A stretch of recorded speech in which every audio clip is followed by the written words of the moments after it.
پس عیسی به شاگردان گفت: امشب همه شما مرا ترک میکنید، چون که در نوشتجات آمده است: چوپان را میزنم و گوسفندان پراکنده میشوند.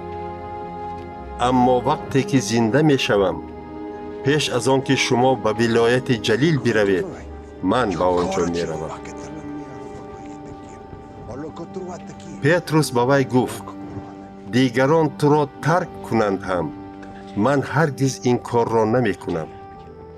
عیسی به وی گفت: به راستی به تو می گویم، خودی امشب هنوز خروس جیغ نزده تو 3 بار مرا انکار میکنی.